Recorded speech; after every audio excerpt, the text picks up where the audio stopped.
and welcome to The Flow. I am one of your podcast hosts, Doc Rock, the community manager here at Ecamm, along with my awesome sauce co-host, Katie Fawkes. Hi, Katie. Katie Fawkes. Hey, Doc. Oh, my goodness. I can't believe it. We made it so far. We are almost halfway there. Now, the reason why I say that, it is statistically correct that most podcasts don't make it past 7 episodes. So we're at episode 3. But we're not most people, so I'm not too worried about it. After about, say, 15 minutes of this, we will be at the halfway point because we will have 3.5 episodes in. So we'll be good to go. Hey, we may not be overly helpful past episode 6, but we're just going to be here hanging out. So, you can stay with us. It's kind of cool. Like, again, wake up today, and last week's episode is there. Mr. Camera Junkie is an amazing editor. He got it all together. And the script thing, I actually watched it the first time from inside the script, and I was just looking at the way the edits work. It's so good. Like, I did it myself the last time, but it's a trip to just see that. I think it should almost become a thing for certain movies that I would love to have the script on the side and the movie on the other side so you can like fully see the dialogue. It's gorgeous. It's just gorgeous. So thank you, Kate, for doing it. It is awesome. No problem. It made life super easy. All I had to do was throw it into Auphonic to give it a little sauce and then send it to Captivate. I'm like, oh, this is just a smooth process. Having your flow together, people, is sort of what we're talking about today, because in the process of getting ready to do a podcast, I thought it would be helpful if I could make a checklist for you guys to be able to go down and make sure you do everything. And it's a trip. I've never really did a checklist before. I just did it out of my head. But it was fun making a checklist. And I think it's nice. So hopefully you guys can get it. Again, we have it in the show notes. If you're listening to the audio version, people in the live studio audios, you already have the link. But it's Ecamm.tv/Flow Freebies. Flow Freebies. One of these and days. Ecamm has 2 M's if you're listening and you don't know us, you're not best friends with us yet. ECAMM. She said, yet. It's coming. Oh, yeah. I'm going to win you over. We're going to be friends. Just you wait. Don't worry. We will get you. Okay, let's go over the checklist real quick. But one of the things before we dive into the actual list is we have some questions that were put together for us. And, oh, yes, I wanted to give a shout out to, we did get our first review on iTunes, and I meant to pull it down, but I forgot. So don't shoot me. And it was from Gretchen. So thank you, Gretchen, for putting in our review. I'll remember to grab it and pull it down so that way we can have it for the next show. I'll grab all of them if they're there. Let's get them. Let's get those reviews into iTunes, people. Okay. Gretchen, we screenshotted that review and we shared it with the whole team. That's the level of enthusiasm that we have for your review. So thank you for taking the time. Yes, it's super amazing. We're going to be best friends forever. Let's go. Let's go to point number 1. Why is it important to have a checklist when starting a new podcast? I tell you why. Because if you're anything like me, you're going to forget something. So even as we're getting ready to pack for a podcast movement coming up and a couple other things we're doing, I have several checklists just like hanging around, waiting to be filled out, because I hate it when I get to somewhere and I'm like, oh, snap, no gaffer's tape. Especially if you're somewhere where there isn't a Home Depot, a Lowe's, or a Piggly Wiggly, or some camera shop, something where you can get access to things. So it's almost like that. It helps to make sure you have all of the right things in order. Yeah. And to see the big picture, I think sometimes it's really helpful. I think you're similar to me, Doc, where it's like you get kind of focused on, you're just doing your thing and getting it done, you know what you're doing. And, sometimes it's hard to see like, how big is this thing? How long is it going to take? What's the full cost? What's the full budget that you want to allot to it? Having a really good understanding of like what that full picture is of starting and setting up a podcast is really helpful as well. And similarly with your day-to-day workflow, it's just nice to kind of see what the entire process looks like, because you might want to have team members or a co-host or a colleague helping you with a certain point. And so seeing like where that trade-off is or what those steps are, I think makes it really easy and helpful to have a checklist with you. There you go. That makes a lot of sense. It's kind of funny because without the big picture, I think a lot of people get into, okay, so this is something that I've been struggling with lately, because I like to say things are easy because they are easy. But just because it's easy doesn't mean it doesn't have a lot of steps. So, for instance, for a gentleman rocking a 3-piece suit, right, with your tie and your shoes and everything, it's easy to put one on. You put clothes on all the time, but putting your 3-piece suit together, there are a lot of steps, and you got to do all of them properly. Like on the outside with the jacket, it's always, sometimes, never, right? The 3 buttons, never button the bottom button on the jacket, guys. So those are things that you learn as you get older, and, people teach you in the beginning when you're a little kid. Somebody put the suits on for you. Yeah, I put on clothes. It seems easy, but it's not as easy as you would think. So it's similar to that. It's a simple process, but you kind of need to pay attention. Or cooking a steak. That's another good one. Simple process, but done wrong, tastes like you're eating a Converse.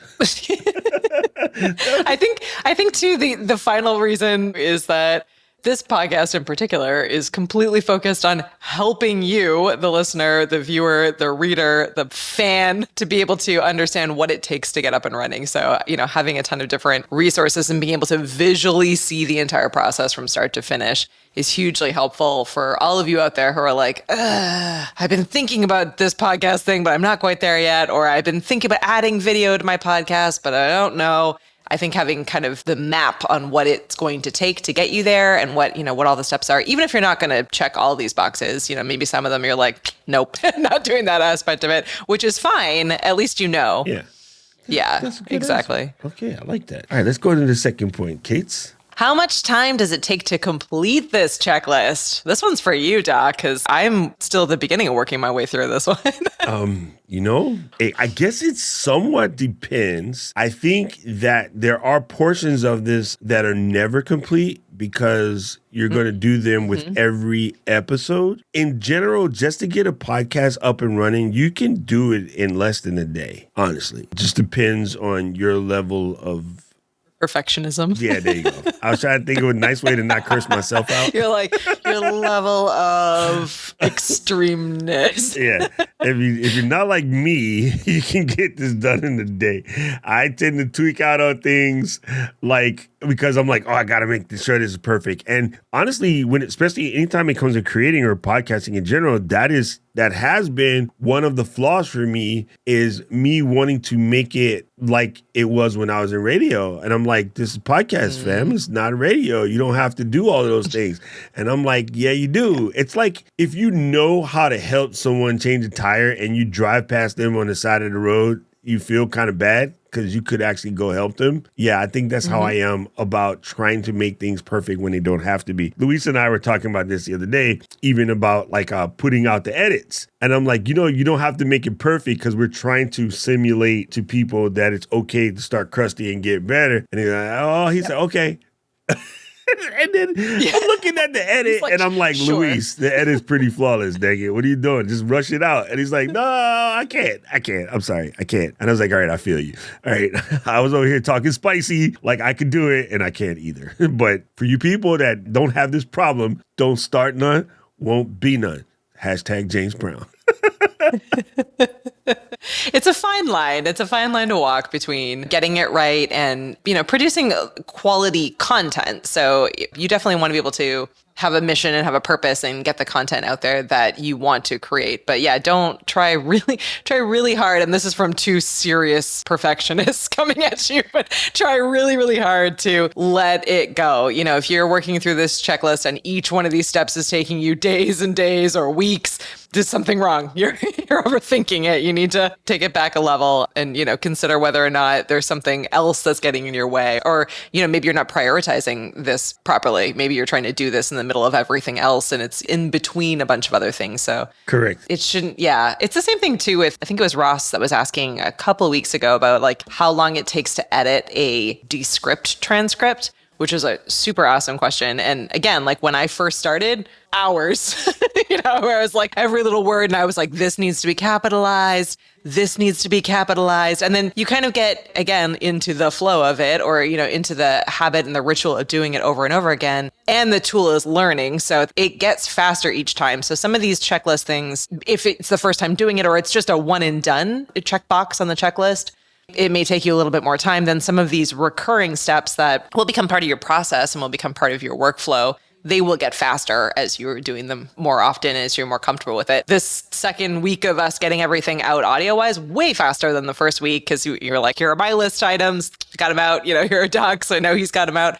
So I think it goes faster the more that you do it as well. Yes, it does. It definitely, because even as I was posting the episode that came out this morning, again, it was easier because I've already done it. Even though I've used Captivate for over a year now for my own podcast, just going in and, making sure the episode is titled properly and things like that. It was just easier because I can recognize it quicker. Your eye will see things faster as well. And again, I say you have about 10 episodes to do it as crusty as possible. And then from that, by the time you get to 10, it's automatically better. You know what I'm saying? Yeah, so, exactly. Yeah, don't worry about it. Don't freak out, people. Don't freak out.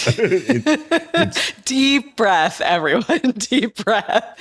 What is that Ant's Life line? Don't worry, please go around the leaf. Exactly. Oh my gosh, now I need to rewatch. Oh my goodness. I love it. June and I watched that like every day for like 4 or 5 years because it was a great demo for the TVs in the store. It's super funny. All right, let's get down to the next question and we're going to dive into this PDF, people. If you can't do everything on this list, what are the top 3 absolutely no excuses must do items? Okay, so now I got to look at this real quick. The top 3 items. Very important, of course, to come up with your podcast name and description. I'm going to count those as item 1. And then choosing your platform, that's a must. You have no choice, right? You got to choose your platform. And then from there, I would say it's record that trailer episode. While that is processing, you can go start working on the other things. You know what I'm saying? But I think those are the ones you have to do right away. Maybe it's technically 4 because after you have your trailer episode recorded, you're going to want to submit to the podcast directories. And the reason why I like to do this in as early as possible is because it takes a while for it to sort of work its way through all the different ones. And like I said, some of them will not let you submit unless you have a trailer episode or a episode already done. You can start with episode 1 if you have it, but I like to do a trailer episode first and then put the regular episodes. That's technically it. Those would be the ones that I would choose. Yeah, that was a hard question because there's a bunch of them on here that that are probably more on the mandatory side. Like, you need to have a name. You need to have a niche. But I think that's a good top 3. I would agree with that. We got a cool one in the comments about pod fade. And yes, that is a real word. And I forget about it, but I myself have done it. Pod fade is definitely a thing. And I think it's before the platforms got as good as, say, Captivate and Buzzsprout and Podbean and all these guys are now. The reason why you would get pod fade is a lot of the stuff that these platforms do for you now, you used to have to do by hand. And I can totally see where that became a thing. I say within the last 2 to 3 years, all the platforms got really, really well at covering a bunch of stuff for you. Before, people didn't put episodic thumbnails, right? Or they call it podcast artwork. People would use the same artwork for every show. The platforms made it easier to go in and add those things. But in the MP3 file, if you remember correctly, back from the Napster LimeWire days, some of them would have the album cover and some would not, right? So one of the things in the MP3 format is this M3U data. It's a metadata that allows you to put things like a thumbnail, the album title, track number, like all of those above. And before, you used to have to hand code all of that stuff with really badly programmed utilities or literally write the XML file that attaches to the MP3 in whatever MP3 compressor you're using. So now the applications that are out there, they all make this. So even Descript has a place to do this in Descript. It makes it so much easier and it allows you to flow. I'm going to stop saying that. It just keeps getting in my head. You can keep saying it. Okay. It's all good for Mark. All right, that's it. So what we want to do real quick is go through some of these things on the checklist. Again, if you're listening to this at home, I highly suggest hit a pause real quick, download the checklist so you can see as we go through them. I will be presenting this on screen to the live studio audience. I like saying that it's like a Norman Lear show recorded in front of a live studio audience here in Burbank. Exactly, yeah. We're living the dream. We're living the dream here. Anyway, so we're going to go through this checklist real quick, and I will highlight areas that I think require a little bit more explanation. If something comes up as we're going through, chat members, throw your hands up real quick so we can explain it for the kin folks at home. You'll be doing your friends a favor. Yeah, that sounded right. Okay, so let me show you the checklist.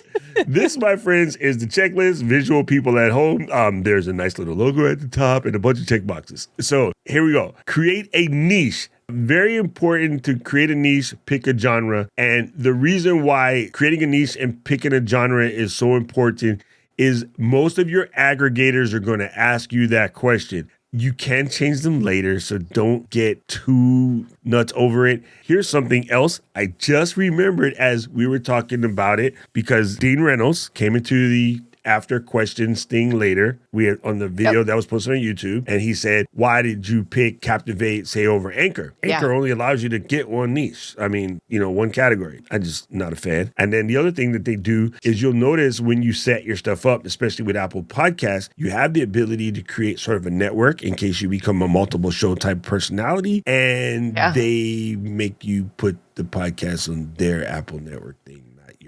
Yeah, it's worth knowing all of this when you're choosing one of these tools to help you. It's certainly worth knowing what the trade-offs are, right? So like what are the things that are most valuable to you and what are those trade-offs? So and the number one reason, I'm probably going to guess, the number one reason why people pick Anchor is because it's free, but there's nothing that's free, people. So I believe that when you do that, the podcast goes in their thing. And the reason why is because then they get to use your information for their ad sales. And so, I mean, it's a trade-off. You're right. Katie's correct. It's a trade-off. Now, we need to write a podcast name and description. Descriptions are very important because that's kind of the SEO. I don't think humans really read it. I don't think I've read too many descriptions myself, but it's very good for the SEO. Podcast art is very important. So we're going to dive through this really quickly, but podcast art is important. Number one, try to avoid copyrighted words and images. A lot of people don't know this, but Apple doesn't like you to put Apple into the titles of things, right? So even when we were at TWA, the unofficial Apple weblog was the name of the blog, they didn't like it, but they let us slide because we did it before they got super big. So as they got super big, they were like looking at us like, oh no, I really want you guys to change it. But they don't want to bother us because we were one of the papers of record when it came to Apple News. So they were letting it slide for us. But anybody that would come after us, they were hammering them right away. Stop. Nope. Can't do that. Can't do that. If someone else was to go out and create the official Ecamm blog, we might get mad now. Back in the day, that probably would have slid because the company was smaller and we had less of a brand to protect. As a company gets bigger, it becomes more important. So even for yourself, if you have a brand thing, like you make a product, like you make Gretchen's compression socks, you gotta be careful of the fan stuff that comes out. Just, accept them because they're helping you, but think about how it could be conflated with you, right? That's something that we all have to watch out for. Now that we're a bigger company, we have to watch out for people using Ecamm just in any old thing. I think that there's a lot that goes into podcast artwork and graphics, more than probably meets the eye. I think a lot of us who have been here in the kind of streaming and content creation space are very used to the idea of YouTube thumbnails or creating thumbnails or graphics or even video graphics. But I would challenge you that even if you are, doing a little bit of reading or research on what makes podcast artwork different is important. There is a lot that goes into it. I think that people don't totally understand it. And I'm even learning myself as we're diving into this process. So in our upcoming Leap into Podcasting virtual conference that's happening at the end of September, we're going to do an entire session all about artwork and about how to use tools like Canva to make it yourself and to make it seem really, professional and something that's going to be really eye-catching. But yeah, I think there's a lot that goes into it. And I love that you pointed out, all of the different things that could get you in trouble, because it's not just sitting in one place, or it's not just sitting like on your own social channels. You're putting it out onto Spotify and Apple Podcasts and all these different spaces. And so there's going to be rules and regulations and potential blockers that could happen at any of those points. So you really need to be much more careful about explicit language or, any kind of trademark or brand or copyright issues that you might run into. It's a lot bigger than if you have a video sitting on your own channel. Will scare you. Yeah. Not fun. Not fun. We don't want anyone to experience that. So much more severe than the like copyright claim that YouTube might hit you up with here and there. It's you definitely don't want to mess with it. We got one of those from Miller High Life because we had a brand here in Hawaii called High Life. And they were like, you can't use that. And I was like, it's H-I. There's no G-H. It's just H-I Life. Well, what does that mean? I don't know, dude. We're just in the letter to Hawaii, you dummy. Look at the thing. And they were not happy. And I was like, no one is going to conflate that with beer. Like, not even close. It's a hala tree. It's a big Hawaii tree. You've seen them before. And we had all the little islands hanging off the trees as if they were branches. And like, no one's going to look at that and conflate it with beer. But they weren't having it. Because once we got popular, they were not having it. They're like, nope. So it's like, okay. Yeah, you have to be really forward thinking in some of this too. Even some like catchy names that you might think make sense, do yourself a favor and double check, Google search and see, even if it's, a similar sounding name, but it's in the same niche or same genre that you're in, you might want to think about rethinking that choice. Or maybe it's a similar sounding name that's in a different genre, but you might bump up against it. And this goes just for, for names as well as for any kind of artwork that you're doing. But once you've started building momentum and you have an audience, it's much, much harder to make those changes later and to deal with any of the ramifications that come from it. So in this early stage, while you're still checking off these boxes, it's a really good time to just spend a little bit of time doing some research to make sure that doesn't come back to bite you later. There you go. Try to avoid offensive words. That's kind of obvious. And it's only because in your podcast art, it's going to be seen on gigantic TVs nowadays, right? Or the car screen. Keep the design simple. This is hard for people. I know you try to get cute, but you got to remember it's going to get tiny, right? So don't use more than 2 fonts, again, because the image is going to get tiny. And then use really high resolution images, again, because the image is going to be seen tiny.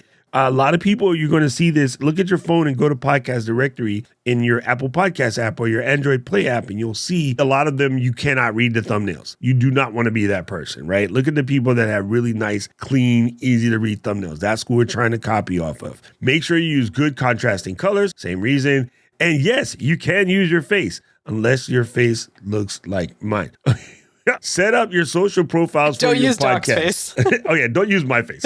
This one was a challenge for us as a brand because there's Ecamm the company, Ecamm the software, and Ecamm the brand. Ecamm Live is actually the software. Ecamm the company is a myriad things. We have more than just Ecamm Live. A lot of people don't know that. The boy's been at this for a long time. So we decided, and it could change later, that we were going to run everything under the Ecamm moniker because this is to highlight the functions of Ecamm Live. At some point in time, if we get big enough, we might need a separate Twitter and Instagram account for the flow. Think about that as you start. Are you doing this to expand Images by Gretchen? And I only picked her name because I can see it in the corner of my eye.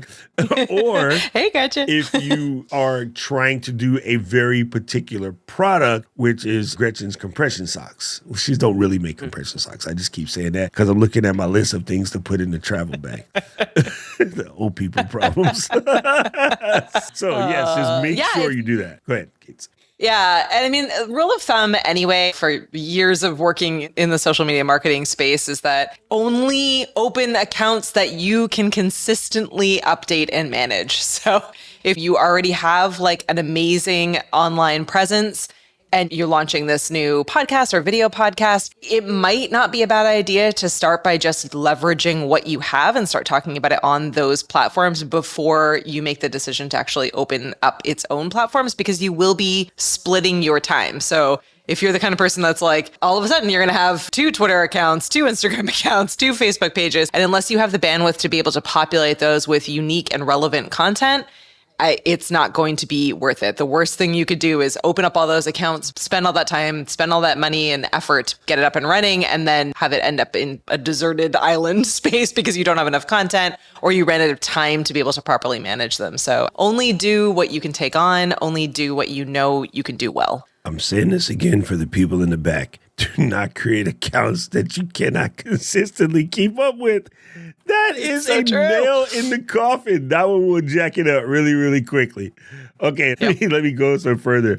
We have create a coming soon webpage or email landing page. Most of the podcast creating places now, like Captivate, they have this built in. So it's not like you're generating a full HTML template. Most of them have this built in. If you got the smallest plan, it may not be part of the smallest plan. You might have to step up. This is one of those ones you can sort of skip, but I think it's important, if possible, knock it out. Okay, this is going to save you a lot of time. Make yourself a podcast equipment checklist, okay? These are the things that you're going to need. You're going to need a computer. You're going to need headphones, microphone stand, some sort of mixer and or interface, a pop filter, and recording and editing software. So let me explain these real quick. Computer doesn't take a lot of power. As a matter of fact, nowadays, your computer can be an iPhone or an iPad. I know a whole bunch of people that do their entire productions just on iPad. It's just that when I put this in my head, I wrote computer. I should have actually put computer or mobile device because a lot of mobile devices can do all of this stuff now.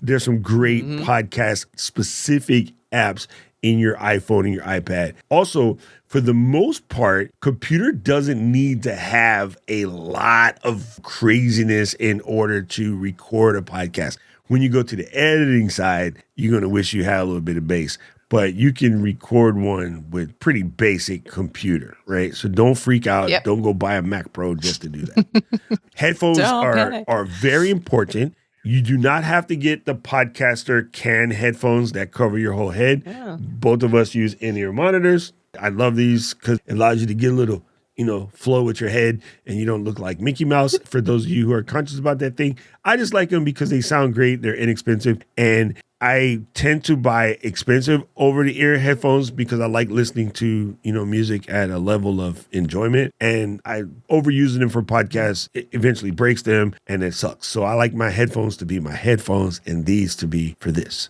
right? These are $20. So good way to do it. A microphone can be anything, starting from something as simple as a Samsung Q2U, which is a $50 mic, all the way up to something fancy like a U87, which is not $50, or a C800, which is like $8,000. So it could be anything you want. I've recorded podcasts on the Sony C800, which was really stupid, but it was fun because it was a video for the people to see, like, where the heck did you get a Michael Jackson microphone? And I'm like, told you people, I like microphones. It's a crazy thing.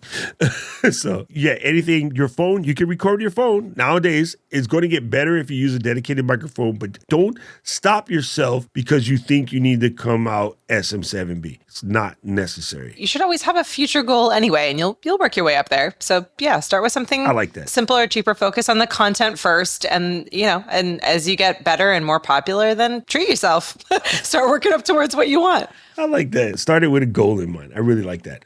And microphone stand just allows you to have your hands free. Also, you kind of don't want to be touching the mic. Now, this mic doesn't make noise when you touch it because that's the reason why you buy an SM7B. But a lot of mics, every time you touch the mic, if you've been in church and you go to move the mic and to say something, it goes, or you're testifying at a hearing and every time you touch the mic, it makes a noise. That's a junk mic. I thought we were like testifying. Yeah. Testify. Hey, you want to testify? Just reach the sky. See, stop giving me music Tourette's, Katie. I'm sorry. The pop filter is important. For the folks at home, I'm holding up a gigantic piece of foam that you've all seen on top of mics. This is the one that came with the Shure SM7B. Pop filters are nice. They really help you from protecting your microphone from the plosives. So when you, Peter, picked a Paul Duncan like that, it doesn't go. Pop filter is good. If you don't have a pop filter, there's some really nice ones you can just clamp on. They're like $10-15 on Amazon. It looks like a circle with a gooseneck, and you just put it right there. That'll help out a lot. And then recording and editing software, man, the list is massive. I like Audition and Logic, but you can edit in so many things. And Audacity, which in this case is free and actually good, you can just do it in Audacity. Every Mac comes with GarageBand, so you can go to town in GarageBand for free. Also, you can use Ecamm Live. Oh, that's for the recording part, but we don't edit. Yes. But yes, recording, I'm going to definitely say start with a video. Like we covered that already. Start with a video, record it inside Ecamm because it will make your life easier. It just does. It's so simple. It's funny. As a person who just made an entire video that I recorded in Ecamm and chopped it up in Final Cut Pro, and you watched it at the beginning of this episode, I'm going to tell you, recording in Ecamm and editing in something like Final Cut Pro or Premiere, just so fast. It's just really, really quick. Probably the greatest thing since sliced bread, because you don't have to insert an SD card and copy the files over and then wait for them to convert. And yeah, none of that. I'm on 3 cups of coffee by that time. All right, let's see. What else do we have on the list? Da, da, da, da. This is so much fun. All right. You want to pick a hosting platform. We kind of covered that in the first 2 episodes. Again, if you don't hear why I picked Captivate, it was in last week's episode. Go back and check that out. And then publish a pre-launch episode. This is what I mean by getting yourself set up so that these directories will take your show. A lot of them will not take your show unless it has an episode in place, but you don't want to wait until you start because you want to talk about in your episode where to get the episodes. You see what I mean? So this is why you post a trailer episode. It's like a cart before the horse. My favorite directories are as follow, and there are more. Now, each platform might have difference, but these should primarily be on every platform that you go to. And being the weirdo that I am, I had them in alphabetical order, and then we added iHeartRadio, and it's not. Pocket Cast, Podchaser, love me some Podchaser. I'll explain that in detail in a second. Spotify, Stitcher, TuneIn, and iHeartRadio, messing up my alphabetical order list. Oh, we have to redo it and send it back out to everyone. Man, it's not in order. OCD is strong up in here. Okay. I hear ya. So the reason why Podchaser is amazing, it is like IMDb for podcasts. For instance, I get to go add an entry into Podchaser this week. If it didn't automatically pick it up, I was a guest host on Twit, which is a massive podcast. One of the oldest running podcasts in the business. Been out for a little over 18 years. That's awesome. In theory, if I keep showing up there, which luckily I've been there, I average about 4 or 5 times a year, it will automatically stick me on that list. So when people come to look for the flow and they're like, hey, I wonder if this show's any good. And they go, oh, that guy's also on Twit. Oh, it must be good. Let's go listen, right? So this is the reason super why valuable. we want to do it. I mean, we do it with IMDb. Where do I know that face in this show from, right? You look, it was Golden Girls, or something. So that's me. Every single TV show that I watch, I have like it open and I'm like, who's that person in the background? I think I've seen that. Yeah, Yes. I spend all the time doing that. So yeah, I think it's super worthwhile. I even made a login for IMDb. This is how bad it is. Okay. So there you go. It's an important thing. So yes, make sure that you go ahead and submit it. Now in Captivate was really simple. They have a grid on the page and you just go by and check all the things. Some of them there's actually submit to one, and because they all use the same sort of aggregate format, it's submitted to like 10 places automatically by itself. The big ones, Apple and Google, they require you to do some things. And Amazon was part of that automated checklist. So that was really cool because that was one of the first ones we got done was Amazon because it was part of the Captivate automated checklist thing. Super, super handy, people. Okay, let's dive in. Now we're going on to page 2. Page 2. All right, these are the things that are going to save you a lot of time as you process your show because these are very reoccurring. So create a show note template, which means things like a full transcript, links to sources, keep sort of a consistent format with your show notes as you post them. Again, most of the places like Captivate and Buzzsprout, Podbean, all of these guys, they have a spot to put in your show notes right there. It makes it easier. Captivate to me is the easiest one in the industry, so I pretty enjoy that. Make sure you create a catchy SEO blurb. And the reason for that is when someone's looking for your episode, it will show up in the regular Google box as if it were a web page because you end up with a web page for every show. So creating a catchy SEO blurb is there. And it's really just simple. It's not difficult. Don't worry about it. If you have to skip it, skip it. But it helps if you leave it there. Make sure that the notes and your transcripts are easily skimmed through. And then have a good finishing paragraph with the call to actions, which I can demonstrate for you in a second, and highlight any quotes and stuff that you may have and include graphics on your show note if your host provider allows it. I do want to polish ours up a little bit, but an ending podcast goes as follows. The Flow is a production of Ecamm Networks. You can try out a 14-day trial of Ecamm by going to ecamm.com, sticking your affiliate link, people. If you're an Ecamm affiliate, which you should be, stick that affiliate link right there. Actually, instead of me doing this, I should have pulled Jared's one because Jared's is gorgeous. And you can say, remember, if you didn't get a chance to already, please follow up and leave us a review on the old iTunes. And this podcast is available at Apple, Google, Stitcher, Amazon, Spotify, TuneIn, iHeartRadio, and wherever the podcast getting is got. Copyright 2022, Ecamm Network. That's a good finishing paragraph. I mean, you can make it as fancy as you want.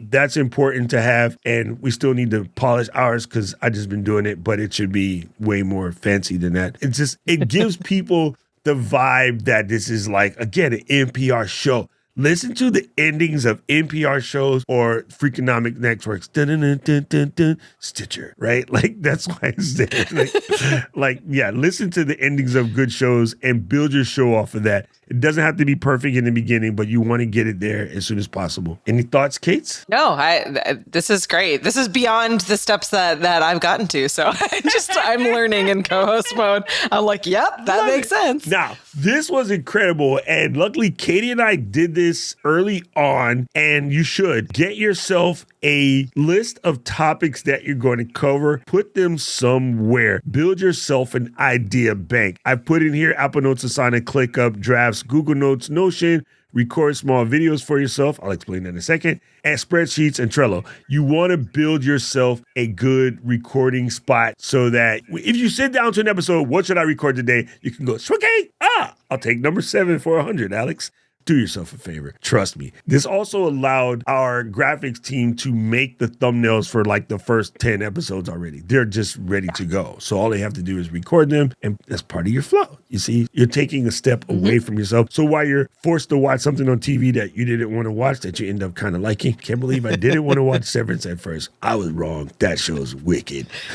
You could be building thumbnails on the fly. So yeah, now I said record small videos for yourself. Let me explain this real quick. A lot of times I would write these little notes on these little note cards. I got note cards everywhere, right? I got field notes pocket, Moleskine in the pocket, like all these things. When I go to read it later, I have no context. So recently what I've been doing is just taking the phone, pressing the camera icon. While the phone is asleep, you can just hold the camera icon and wake it up. And they'd be like, okay, this is a reminder to me that the next time I decide I want to do an episode, I kind of want to talk about picking good XLR cables. That's something nobody ever really talks about. Stop.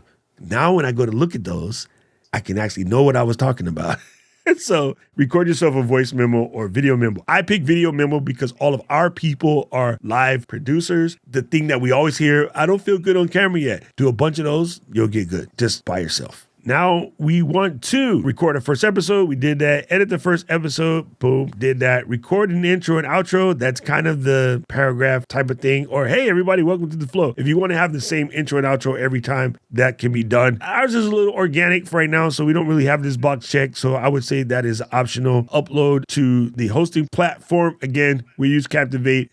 I have 2 episodes that Katie just recently published that shows you how I went through the Captivate process. Most of that stuff should translate to whatever you're using, but I think Captivate is the answer. And create an email list. We already have that. And then create a community space. We already have that. And then press the launch button. Yeah! That's the best part. Now, this is also part of your reoccurring situation is you want to promote your show. So remember to ask for reviews. Remember to create avenues for your potential listeners to connect with you. In our case, that's through our direct email, flow@ecamm.com. That's through our social channels. That's through our Discord. And that is through our Facebook. So we have a bunch of that stuff. Create intriguing teasers. Well, we're doing Leaped into Podcasting, and we have an ad that we can play right in the middle of our stuff. That's a good teaser. Also, at the end of the show, Katie likes to tell us what's coming up next week. You can say that in the previous episode. That's a teaser that brings you to the next episode. If you are the type of person that batch records, like my friend Sally, she batch records. She can actually play a little snippet of the next show on the current show. You see this all the time in television. So there is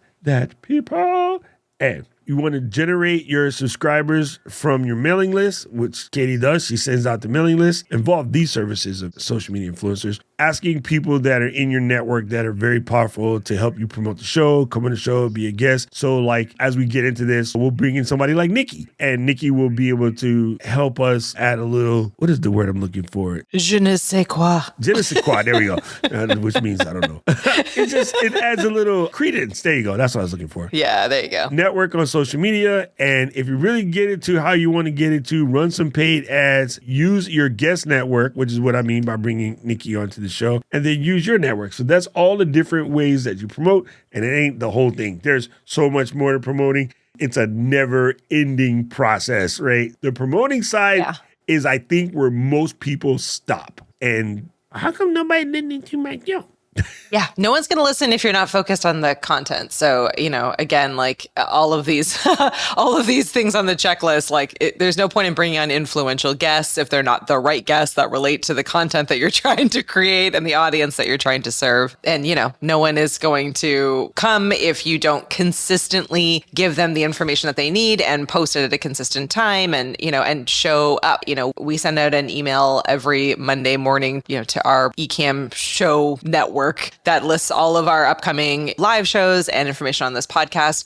Every single week, we always have links to each thing. We have, what the episodes are. We do that a week out so that people know consistently when each show is, but also can get that reminder, that email that says, hey, it's coming up on this day and time, and they can click through and get an RSVP through YouTube or add it into their calendar so that they remember to come. I think it all works together. If you're not checking those boxes and being really consistent with how you're creating content and what your workflow is, the promotion isn't going to matter. People are not, you'll just be screaming into the void. It's going to take time, and you're going to need to be really consistent, really purposeful with how you're sharing, where you're sharing, and the value of the content that you're bringing out. It's funny because you're right. The two things, the consistency part of just showing up and being there. And then I think another thing that everyone always wants is like, oh man, I wish I can get so-and-so on my show because they're going to give me 1 million views. You might get on that single episode, but it doesn't mean they're going to do anything or listen. So it doesn't help. But if it's not relevant to your existing 50 people that are listening, so okay, great. You have, thousands of people for that one episode, but then you've antagonized the 50 people who show up week after week. So, you need to be really strategic with who you have on the show, the value that they're bringing. If it's the right person and they're bringing thousands of people, you win. If it's the wrong person and they're bringing thousands of people, you likely have created an issue for yourself and for your regular followers, your regular viewers. That's very, very brilliant. I'm just getting ready to just remind you guys that the most important thing you can do is like pull our check. It's a template. You can take that guy and rearrange it and adjust it how it matches your style. You can create it in Canva or Adobe Express or something of that nature, Pages on your computer, Keynote even, Illustrator. Yep. Make yourself a checklist. Have that sucker ready to go. It will make your life so much easier. And then that's how workflows exist. It's because to go down and have the little check boxes, right? Yeah. It's funny.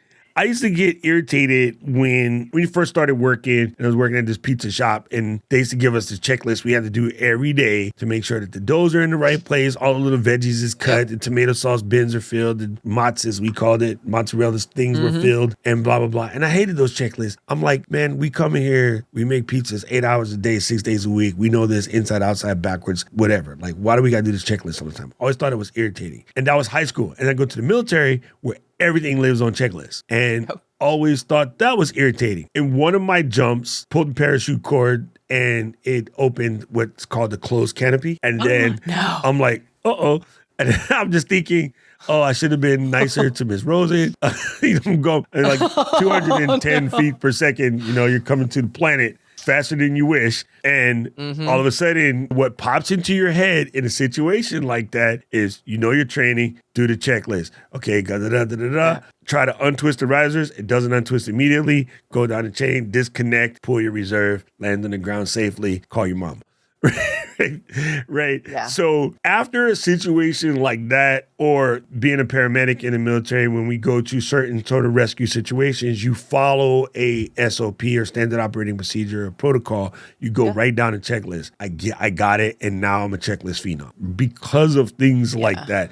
and you don't really realize it. When you watch your airplane guy walk around and touch everything and do all of the hand motions or whatever, there's a reason for that. It's so that you can easily and just argue with TSA. They're never the problem. That's the checklist. So it's very important. Don't laugh at it. Don't overlook at it. It probably will stop you from doing something crazy. Even if you're, after a couple times of printing it out and actually checking off the boxes, stick it somewhere on a wall or have it on your phone or iPad in front of you or taped to your desk next to you, wherever it is, because you're going to have days. Doc and I are having lots of these days this week, but you're going to have days where you're going to be overtired. Everything is going to be going wrong. You're going to be running later than you want to record. There's going to be things that are going to cause distractions, and being able to visually have it in front of you is going to give you that moment where you say, oh, shoot, I didn't send the audio file out, or, I did these things, but I forgot to post about it on Facebook. Whatever that thing is that you inevitably are going to forget, even though you've done it a million times, having it in front of you is going to give you that visual cue and that reminder for the days where you need it because everything else is coming at you. Whether you're physically checking those boxes or you're going through the process in your head, that's fine. But having it in some way as, a little cue card or something visual to just give you that level of confidence and be that parachute, that backup underneath you, I think is going to be hugely important. Yeah, Paul says it's only Tuesday. It's only Tuesday and we are all hanging in there. We need these visual reminders. All right, gang. Every Tuesday you can come here and be part of the live taping like the Mr. Moderator Paul and DJ Strick just showed up. And so a lot of our family's here. Anna Info just was here earlier. And my buddy Leah Little, we got to meet her at Social Media Marketing World. She is just a ball of energy. Absolutely love her to death. She's amazing. But you can come and be part of the studio audience and hang out with us, ask questions live. Or if you have to, continue to just be subscribed to the podcast like you did. And you can listen to it in your car while you try to refrain from yelling at the kids. That's what we're here for. We're just a distraction so you don't get on the news. That would be my mom. Would you be quiet back there? Huh? So, guys, every Tuesday you can come here for recording. And again, the episode comes out next week. Thank you, Katie, for helping us get through this checklist. Yeah. You covered the ending, so I don't have to redo anything else in the ending. Download the checklist, people. It is available in the show notes if you're listening to the audio version. The studio audience, the checklist link has been posted. It also will be attached to the video that gets posted right here to YouTube. We'll be back next Tuesday, and we're live. We'll be live, like recording at Podcast Movement. We'll be live on location. I love the live on location. I just said the bananas part to drive Rich crazy. Gang, so thank you so much for being part of the flow. Now, at this point in time, we're going to dive in and answer some questions with our studio audience. So we really do invite you to come and check us out live. It's way more fun. This has been The Flow, a production of Ecamm Networks. You can find out more by sending emails to us at theflow@ecamm.com. You can also find this at flow@ecamm.com. And anywhere all of your podcasts getting is got.